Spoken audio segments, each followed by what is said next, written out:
G'day everyone, Prep Aussie here. I hope you're all well in whatever part of the world you're watching this video.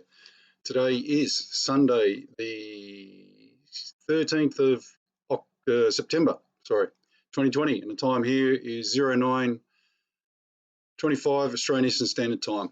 Well, folks, as always, plenty to go through. Let's get into it. This is my sponsor, Totally Rawsome, who make golden activated turmeric paste. Amongst other things, folks, if you look up here, Happy Healing Silica. Sorry, I haven't got my glasses on. Guys, look, my wife is using this and she swears by it. I haven't taken it as yet. I'm going to start, but I wanted her to try it first just to see what it was like, so I didn't give a biased opinion because I'm pretty wrapped in their turmeric paste. The turmeric paste, now this is a good one for you. Stroppy Me, who you all probably know, got hold of some of this, and he rang me out of the blue, and he was so over the moon with this stuff. He's spewing because he's been paying loads for this stuff, sort of stuff, turmeric, etc. And his mates, he's even got his mates onto it now. Look, anybody who tries this stuff just loves it. It's fantastic, folks. It really is. It does work, this stuff. This is where you can find them. Meadows Markets in the Meadows, Gold Coast Turf Club, Bundle, 6 a.m. till 12 every Sunday. So that's today. Currumbin Community Markets every Thursday, 7 a.m. to 11. And contact details, info@totallyrawsome.com.au. Okay, sorry about the mark on my head here. I had to go and get skin cancers, burn off my nose and face and everything, back and blah, blah. Usual Aussie stuff, unfortunately. So, where are we? What are we up to? What's going on? Okay. As I said, everything is progressively getting worse. Look, here's something for you. How do you define worse? At what point do you finally say, oh, geez, all this is so bad? The answer is, it depends on the individual. Excuse me. And that individual, you know, obviously, I would probably say, sorry, hang on, folks. Sorry about that, had a coughing fit. I would probably say you could actually define worse in levels. Bad, very bad, really bad, disastrous, catastrophic, if that makes sense. So if you're an individual that hasn't prepared, sorry, I'll put the camera down a bit. If you're an individual that hasn't prepared, then you obviously think, you know, even now, and I'm going to use other people as an example here. People that we know are now starting to go, oh, geez, have you driven through surface lately? Broadbeach, etc., up in the Gold Coast where I'm from. We did that the other day and we were shocked, literally shocked. You can drive through the main street of Gold Coast and every second or third shop is now shut, closed down. That's in the Gold Coast. And what I'm going to scare you with here is the fact that we are still open. So what do you think is going to happen in Melbourne when they've been locked down for 3 months? Excuse me. And no work, no money, no nothing. And I'm in an affluent area where people can actually come here and spend money. And we've got places shutting down by the day. Every time we've driven through lately, in the last 2 weeks, more shops have shut. Now, I was listening to someone the other day. I can't remember if it was on the internet or it was on the on the TV. But here's something for you to think about. So the shop shuts. You don't really think about that. You just go, okay, well, the knock-on effect, the knock-on effect of that shop shutting is possibly loss of a house, loss of cars, or loss of income, loss of house, cars, etc., i.e. mortgage, can't pay your mortgage because your shop's shut, you've got no income coming in, you lose your house, cars, the whole lot. So as you know, the mortgage rates, etc., and everything is low. People have deferred their mortgages for 6 months to a year. So all that compounded problem is now becoming a really big compounded problem. Now, here's something that you're probably not thinking about.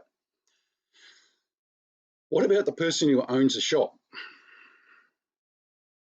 i.e. the landlord? Now, the person who was renting the shop off him, sorry, real bad frog in my throat there. The person who was renting the shop off him has got no money. So either A, the tenants kicked him out and said, the landlord's kicked him out and said, you're not paying your rent, get out. Or B, the tenant has gone to the landlord and said, can't pay my rent, I'm out. So you see the problem there. So even if the landlord wants to keep the tenant, he can't because he's got no money to pay him rent, got no money to pay their power bills, nothing. So here's the compounded problem that no one's talking about, and you all need to be like really aware of here. Very soon, before Christmas apparently, you're going to have major complications. You're going to start seeing shopping malls shut down. Why? Because they're losing their tenants, they can't keep paying their rents, etc., etc. So you will see the knock-on effect very soon where the landlord starts shutting down, which is, that's a major big one. For example, what would happen if you start seeing places like a Stockland shopping mall here and there shut down, when their only real anchor tenants are, Woolies, Coles, Aldi, but everyone else in the periphery is not making any money. And then take that out of the shopping centre, going to, outside the shopping centre, to a strip mall. And what I mean by that is just the main street shopping centre. And landlords start shutting down. They lose everything. So the person on this broadcast was saying they're actually not worried about the tenants anymore. They're worried about the landlords, because the landlords are soon going to go bang, pop. And it's kind of something that we all forgot about. We all just went, oh, well, yeah, it's really bad. Landlord, the poor old shop keepers and blah, blah, blah. Well, hey, guys, if the landlord is not getting rent and is not paying mortgages, etc., then they go pop. So apparently, we're coming into this October. In November, you're going to start hearing about all these big problems. And you're going to start seeing all these big problems. Like you'll have a building in Burleigh, for example, where everything will just shut down because the landlord went broke.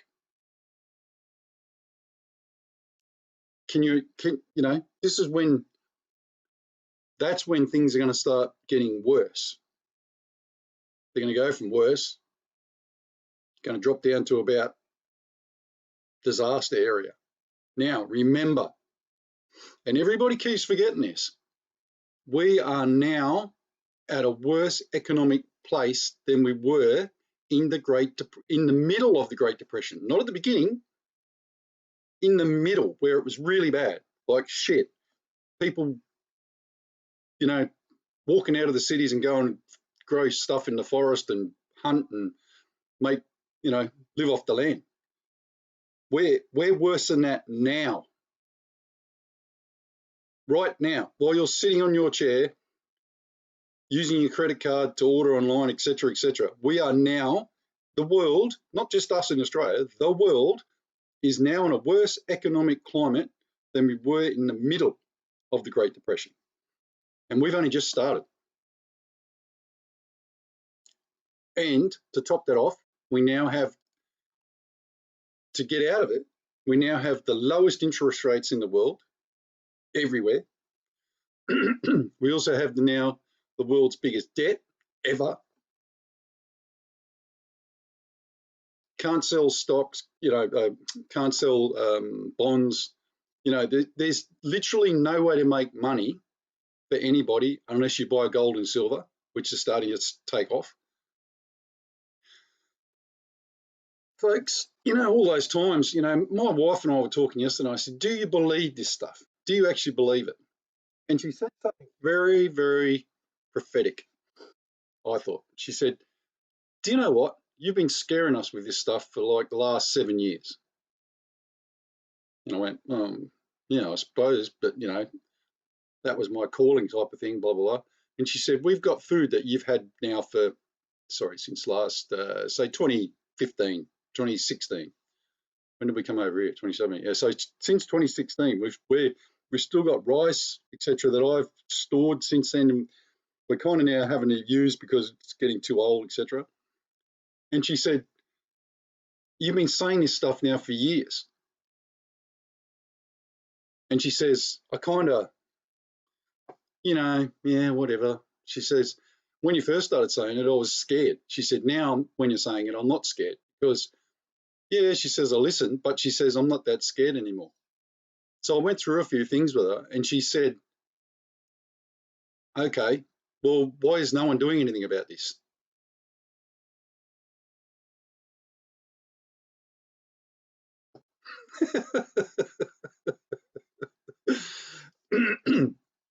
And I've got to be honest, I just sat there and went, wow, that's a level of thought that, when you're a prepper, you actually cut yourself off from thinking like that. Why is no one doing anything about this? And I said, well, the easy answer is no one cares. Governments don't care. The general population doesn't care because, 98% of us, the population, think that everything's okay because they're still using their credit card, still go down to the mall, still buy a donut, KFC still open, etc., etc. So realistically, nothing has changed. But I just told you, and it's a fact, you can look this up. It's actually a fact. We are now in the worst economic crisis since the Great Depression, and we are actually in a worse economic climate right now than when the Great Depression was on.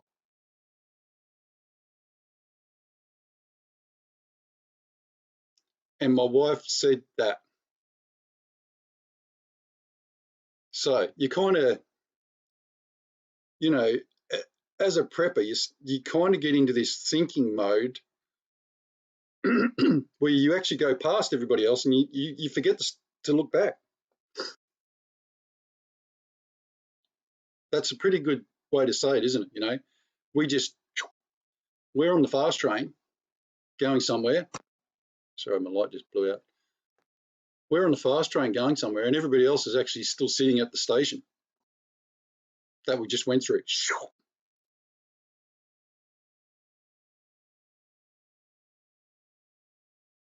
So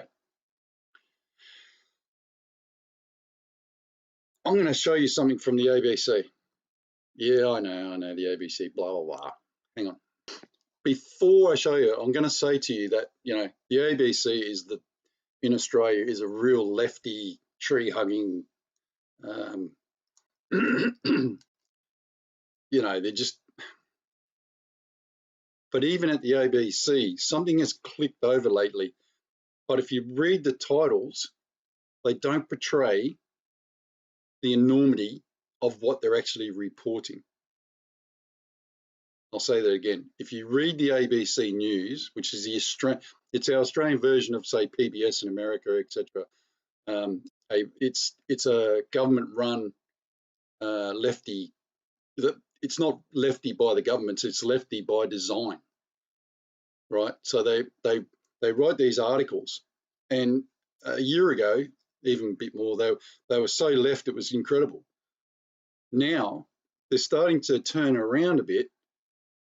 Yeah, a little bit centre, still left, a little bit centre, but they're slowly but surely turning right. And as I said, you read the heading that I'm going to show you now, and it does not portray what they're trying to say. So let's go into it. I'll leave the link in the description box so you guys can read this. This is from, I've kept this as because it's from a couple of days ago. 6 graphs that explain Australia's recession. Right? Now, as I said, the title does not portray the actual fact in the actual graphs, right? And you're going to see what I mean in a second. I picked this one out so I could actually show you, so you can actually show other people. Now look at the chart behind him. This is Josh Frydenberg's Australian Treasurer. Look at that chart, right? That's the first thing. Now watch these charts, folks. The previous worst quarterly outcome was -2% in June 1974. That's that one there. Look at this thing, -7. And as I've said to you before, if they're saying it's -7, then it's like 10, 12.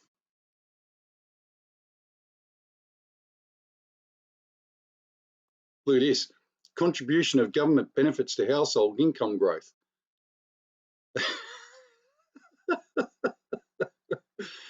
Oh, geez. Quarterly percentage change in living standards. Look, it just dropped off the chart. Literally dropped off the chart. Quarterly change in household final consumption expenditure dropped off the chart.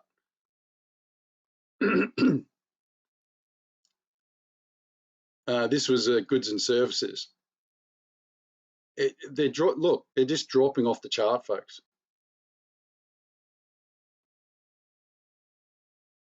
And this was interesting. Look, so here, right there, that's where the GFC was at its peak. And then, of course, everyone started saving in the GFC 2010. Things got better, people relaxed, down to 2020. So there's no money velocity in the Australian economy anymore. That's just one of several that I could have showed you, but it was actually a pretty good report in the fact that, you know, as I said, the actual the words in the top of the report do not match the report. If I'd found the Great Depression graph to current, you would shit yourself, literally. That's how bad it is. So yeah, look, I was going to talk about a few other things today as regards to, you know, how they're locking us all down, etc. But there's other people doing that. So look, there's no point. You know, I will say this is what I will say. If at any stage you thought the governments were here to help you or look after you or whatever, forget it. Do you remember when I said to you, their number one thing here is to make people, say you were born in Queensland, you lived in Queensland most of your life, but now you're living in New South Wales. Their number one thing here is to get everybody back to where they came from. I'm being dead serious. If you're from New South Wales, you're going back to New South Wales. This thing with the dead dad and the kids and all that sort of stuff, there's people now in New South Wales, Victoria, wherever, who are from Queensland, whose mum and dad live in Queensland or whatever, or mum and dad live in Victoria and they're in Queensland. They are now going to repatriate because they're going to be thinking, well, who's going to look after my parents, or who's going to look after me, etc., etc. So in the coming weeks before Christmas, you're going to see a lot of people go north and south, east and west. Think I'm joking? I'm not. That's what's going to happen. And you know what that's going to do to the economy? Bang. It's even going to make it even worse than it is now. But they don't care. Their number one thing here is to get you back to where you came from. So we're all little sheep, all in their little corrals. Think I'm joking? Just watch this space. That's what's going to happen. You're going to have mass exoduses of people changing states because of the fact that people like the government here in Queensland won't let kids come and see their dying dead dad. So, you know, so let's talk about your prepping. Now, like right now, if you haven't got vegetable gardens growing, etc., etc., then you're in a bit of a world of pain. If you haven't got chickens to keep you going, hey, and here's something, right? This is something that you probably never thought of. If you get, say, 20 chickens, which we have, do you know how hard it is to not only keep 20 chickens, but to eat 20 chicken eggs a day? We don't get 20 chickens eggs. There's little ones and big ones. You know, we're rotating stock. So, okay, we get 12 a day, 12 to 13, 14. Do you know how hard it is to use those eggs? Because we've gone through a phase in our society where the female and the male have been so far removed from their core tasks. I'll use that as a word, as a description. And I'm not trying to denigrate women or men or anything here, guys. Just my wife has had to go on a bit of a mind bender to actually learn how to make different foods with eggs that is nutritious for us and not cause us heart attacks, etc. And it isn't easy, mate. Like, look, I have to explain to you something. It's not easy. And we've actually we had a bulk of eggs a while ago, and we had to actually give eggs away for nothing, which cost us money, obviously. But it was for a good cause, so that was okay. But something to think about. If you're going to grow all this food and veggies, what are you going to do with it? You're going to freeze it? You're going to eat it? You're going to, you know, have a really good think about food preparation. Because if you're going to go and get 20 chickens, you've got to eat 20 chicken eggs a day. Or you've got to utilize those 20 chicken eggs a day. You've got to make cakes, you've got to make bread, you've got whatever you're going to do. You don't put eggs in bread, but you know my point. It's not easy, and it catches you by surprise. So think about that.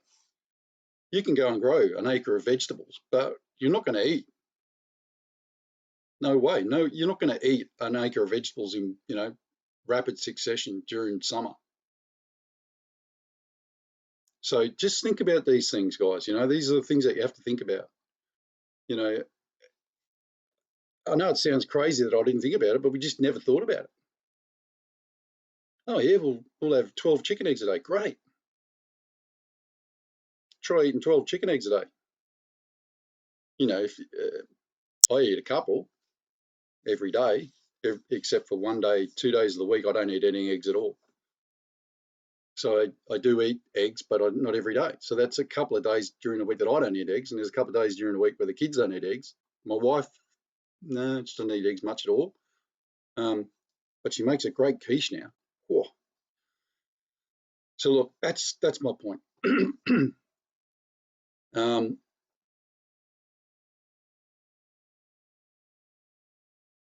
Let's just talk about spirituality for a second, because it's becoming an ever-increasing thing on my channel, comments, people watching. Look, is people saying, oh, it's God, Jesus coming back or whatever, and he's going to destroy the earth. I don't know. Honestly, I don't. But I do know this. This is what I do know. You need to have some form of spirituality within you, and you need to project some form of spirituality out to others during this time and the time coming up, if that makes sense. I'm not going to lie to you and tell you that I get down on my hands and knees every day and pray to God. That doesn't happen. I do in my head, and that's kind of my spirituality. And as I said, I used to be an uber ultra violent person. I could make 20 videos about what I used to do and who I was.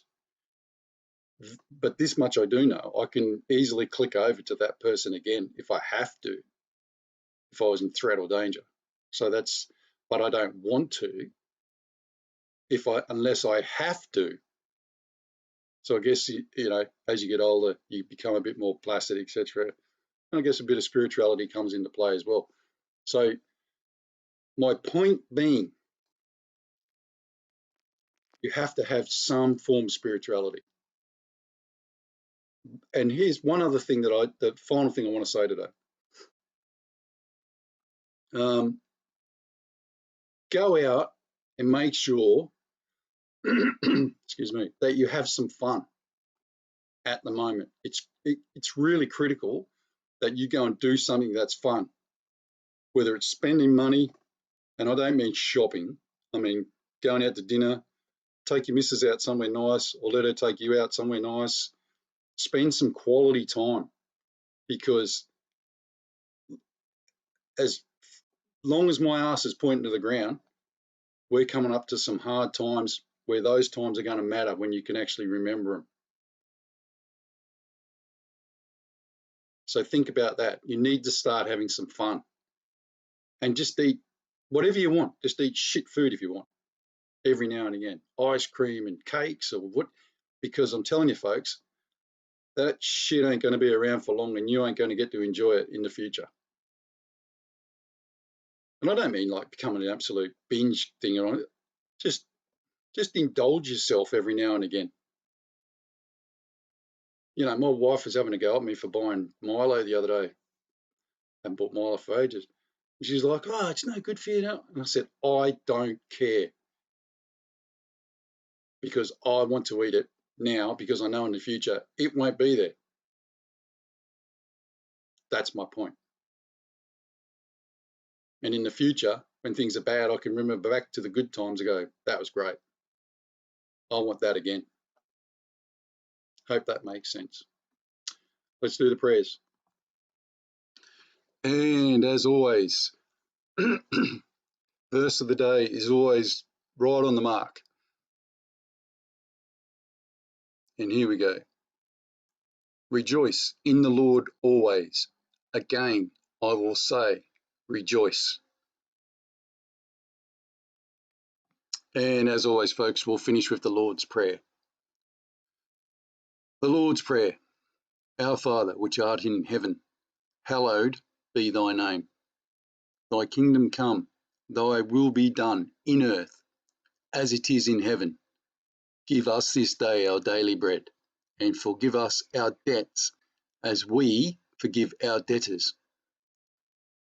And lead us not into temptation, but deliver us from evil. For thine is the kingdom and the power and the glory forever and ever. Amen. Okay, guys and girls, that's where I'm going to leave it. Hope you enjoyed it. Look after yourselves, go and have some fun, but remember, be prepared. God bless. Prep out.